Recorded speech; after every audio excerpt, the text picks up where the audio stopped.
Un saludo de paz, de mucha paz, de preciosa paz a todos ustedes, hermanos. Y nuevamente nos sentimos contentos, alegres de poder realizar nuevamente este video para cada uno de ustedes, estudiando la lección número 3, el verso de memoria. Y vosotros vinisteis a ser imitadores de nosotros y del Señor, recibiendo la palabra en medio de gran tribulación, con gozo del Espíritu Santo. Como podemos ver, hermanos, estas lecciones que estamos estudiando son realmente lecciones que nos van a ayudar al crecimiento de nuestra fe y de nuestro gozo también en las tribulaciones. Y qué mejor lección de la que podemos estudiar en estos tiempos en los que vivimos, lleno de adversidad, lleno de tribulación, lleno de mucho miedo por todas partes. Y sin duda esta lección va a traer mucha bendición a la vida de cada uno de nosotros. La lectura bíblica lo encontramos en Primera de Tesalonicenses capítulo 1, verso 2 al 10, y el capítulo 2, verso 1 al 4, y el capítulo 3, verso 1 al verso 13. Y dice de la siguiente manera: Damos siempre gracias a Dios por todos vosotros, haciendo memoria de vosotros en nuestras oraciones, acordándonos sin cesar delante del Dios y Padre nuestro de la obra de nuestra fe, del trabajo de vuestro amor y de vuestra constancia en la esperanza en nuestro Señor Jesucristo. Porque conocemos, hermanos amados de Dios, vuestra elección, pues nuestro evangelio no llegó a vosotros en palabras solamente, sino también en poder, en el Espíritu Santo y en la plena certidumbre, como bien sabéis cuáles fuimos entre vosotros por amor de vosotros. Y vosotros venisteis a ser imitadores de nosotros y del Señor, recibiendo la palabra en medio de gran tribulación, en gozo del Espíritu Santo. De tal manera que habéis sido ejemplo a todos los de Macedonia y de Acaya que han creído. Porque partiendo de vosotros ha sido divulgado la palabra del Señor, no solo en Macedonia y en Acaya, sino que también en todo lugar vuestra fe en Dios se ha extendido, de modo que nosotros no tenemos necesidad de hablar de nada, porque ellos mismos cuentan de nosotros la manera en que nos recibisteis y cómo os convertisteis de los ídolos a Dios para servir al Dios vivo y verdadero, y esperar de los cielos a su Hijo, el cual resucitó de los muertos, a Jesús, quien nos libra de la ira venidera. Porque vosotros mismos sabéis, hermanos, que nuestra visita a vosotros no resultó vana, pues habiendo antes padecido y sido ultrajados en Filipos, como sabéis, tuvimos denuedo en nuestro Dios para anunciaros el Evangelio de Dios en medio de gran oposición. Porque nuestra exhortación no procedió de error ni de impureza, ni fue por engaño, sino que según fuimos aprobados por Dios para que se nos confiase el Evangelio, así hablamos, no como para agradar a los hombres, sino a Dios que prueba nuestros corazones. Por lo cual, no pudiendo soportarlo más, acordamos quedarnos solos en Atenas y enviamos a Timoteo nuestro hermano, servidor de Dios y colaborador nuestro en el Evangelio de Cristo, para afirmaros y exhortaros respecto a vuestra fe, a fin de que nadie se inquiete por otras tribulaciones, porque vosotros mismos sabéis que para esto estamos puestos, porque también estamos con vosotros. Os predecíamos que íbamos a pasar tribulaciones, como ha acontecido y sabéis. Por lo cual también yo, no pudiendo soportar más, envié para informarme de vuestra fe, no sea que os hubiese tentado el tentador y que nuestro trabajo resulte en vano. Por cuanto Timoteo volvió de vosotros a nosotros y nos dio buenas noticias de vuestra fe y amor, y que siempre nos recordáis con cariño, deseando vernos, como también nosotros a vosotros. Por ello, hermanos, en medio de toda nuestra necesidad y aflicción fuimos consolados de vosotros por medio de vuestra fe, porque ahora vivimos si vosotros estáis firmes en el Señor. Por lo cual, ¿qué acción de gracias podremos dar a Dios por vosotros, por todo el gozo con que nos gozamos a causa de vosotros delante de nuestro Dios, orando de noche y de día con gran insistencia, para que veamos vuestro rostro y contemplemos lo que falte a vuestra fe?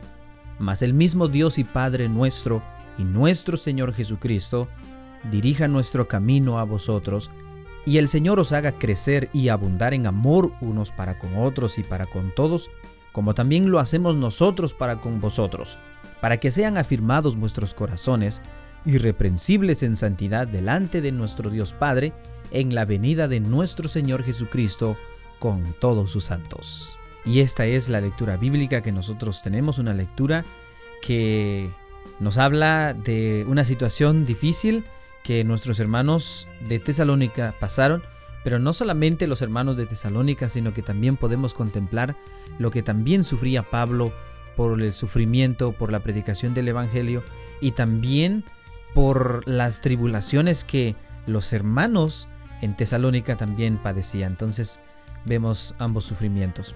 El propósito, hermanos, por el cual se estará estudiando esta lección es comprender cómo la obra de su fe, la de su amor y su perseverancia en la esperanza del Hijo de Dios en medio de la tribulación y persecución, ayudó a los hermanos de Tesalónica a mantenerse firmes a Jesús hasta la muerte. Así que, hermanos, con este propósito estaremos estudiando esta lección. Introducción. La primera epístola de Pablo a los tesalonicenses fue, además, la primera epístola que escribió el apóstol. Fue escrita a una iglesia que realizaba grandes esfuerzos, pero al mismo tiempo enérgica, que hacía solo unos meses había sido formada como iglesia y que estaba compuesta por cristianos que acababan de venir a Cristo Jesús gracias al ministerio de Pablo y sus colaboradores. Es una epístola reveladora que muestra los sentimientos del apóstol hacia estos recién convertidos, además de la lucha que existían en la iglesia primitiva.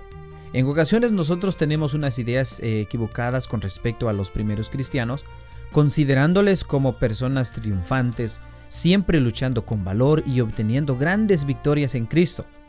Pero también tenían graves problemas, algunos de los cuales se reflejan en esta carta, que fue escrita alrededor del año 50 después de Cristo. Basándonos en el relato de Hechos, nos enteramos de que Pablo llevaba solamente 3 semanas allí cuando se produjo la persecución y tuvo que abandonar la ciudad por su propia seguridad, marchándose a Atenas, y desde allí envió a Timoteo de regreso a Tesalónica con el fin de que averiguase cómo les iba a los hermanos, ya que estaba preocupado por ellos, pensando que tal vez la persecución a la que se estaban siendo sometidos les apartaría de su fe. Pablo se fue a Corinto, donde fundó la iglesia después de varios meses de difícil trabajo. Después de algún tiempo, Timoteo regresó junto a Pablo procedente de Corinto, trayéndoles noticias acerca de cómo les iba a los tesalonicenses y contándole algunos de los problemas en los que se enfrentaban. Al leer por entero esta breve epístola, nos damos cuenta de que son la misma clase de problemas con las cuales nos enfrentamos hoy en día.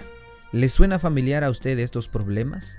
Podemos pensar que también nosotros nos encontramos en circunstancias bastante parecidas a las de la iglesia en Tesalónica. La epístola se divide de manera sencilla en 2 divisiones principales. En los primeros 3 capítulos el apóstol está sencillamente hablándoles en el corazón, en la mano, referente a su relación con ellos, y esto sigue una sección muy práctica, dando consejos acerca de cómo comportarse en medio de las presiones que les rodeaba en aquel entonces, en tiempo del Imperio Romano.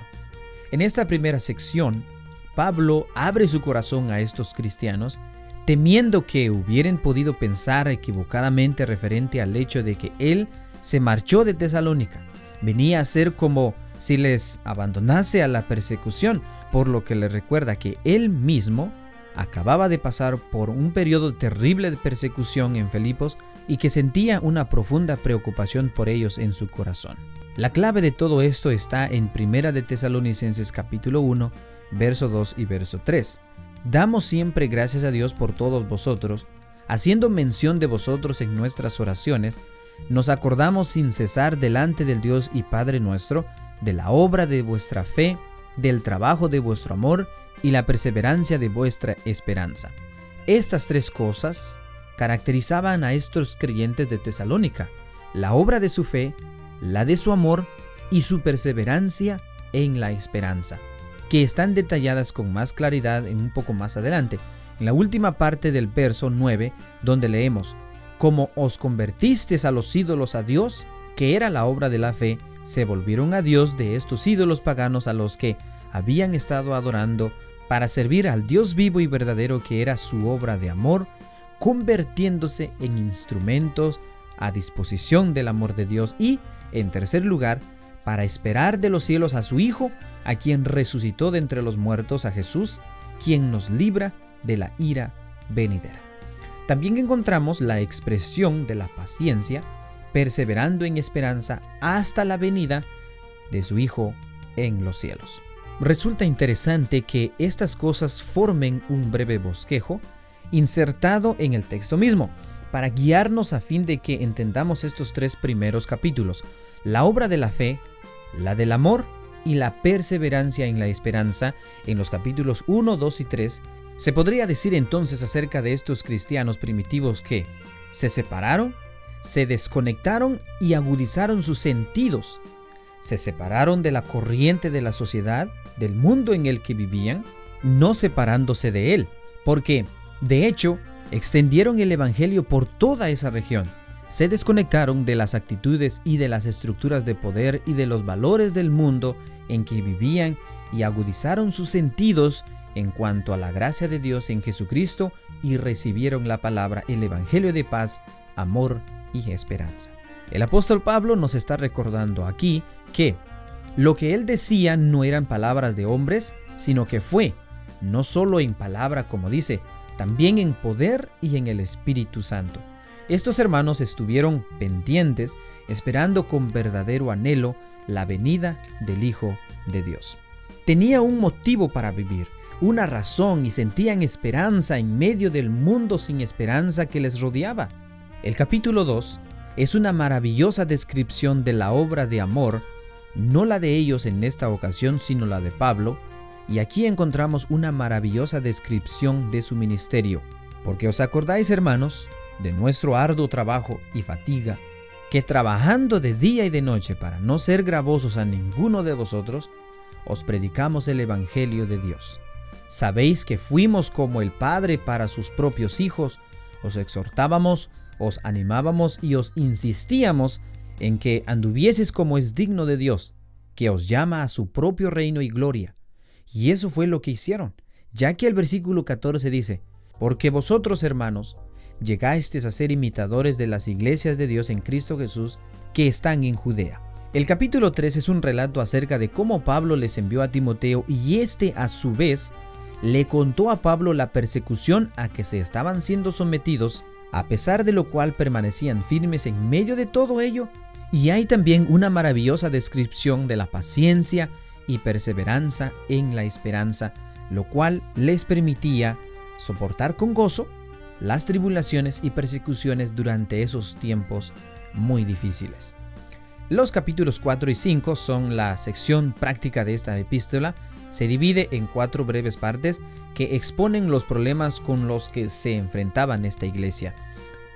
La primera exhortación que hace el apóstol es que vivan limpiamente en medio de una sociedad saturada por el sexo. Estas palabras son de gran importancia para nosotros, que tenemos que vivir en la misma clase de sociedad en nuestros días. Y empieza por recordarles que Él les había enseñado cómo vivir. Por lo demás, hermanos, os rogamos y exhortamos en el Señor Jesucristo que, conforme aprendisteis de nosotros acerca de cómo os conviene andar y agradar a Dios, tal como estáis andando, así hagáis, progresando cada vez más. Pero, ¿qué es lo que complace a Dios? ¿Qué cualidad de la vida es esencial para complacer a Dios? La fe, porque sin fe es imposible agradar a Dios. Un ser que espera que el Dios que habita en su interior se manifieste por medio del Espíritu Santo, se santifica. La clase de vida que agrada a Dios, hermanos y hermanas, no se consigue mediante los esfuerzos que realice cada uno de ustedes. Es una vida en la que usted depende constantemente de Dios, quien a su vez habita a través del Espíritu Santo en cada persona que le obedece y guarda sus mandamientos. Así es, hermanos, esta es la introducción, y esperemos de que cada uno de nosotros podamos apartar un tiempo con nuestra familia y poder estudiar esta lección que creo que nos va a ayudar bastante en estos tiempos difíciles que estamos viviendo. Y esperemos de que cada uno de ustedes en sus hogares o si están trabajando, pues puedan siempre pedirle a nuestro Dios que nos cuide a todos. Así que solamente quiero leer la conclusión, hermanos, para poder finalizar. Y la conclusión dice de la siguiente manera: pueda que en medio de nuestras pruebas, en medio de nuestras tribulaciones, en medio de las persecuciones, nos sintamos sin fuerzas y sin ganas de continuar. Dios nos habló hoy a través de los ejemplos de nuestros hermanos y hermanas de la iglesia en Tesalónica. Tomemos su ejemplo y apliquémoslo en nuestras vidas, en nuestro diario vivir. Y seamos fieles a Cristo Jesús hasta nuestra muerte. Paz a cada uno de ustedes, hermanos.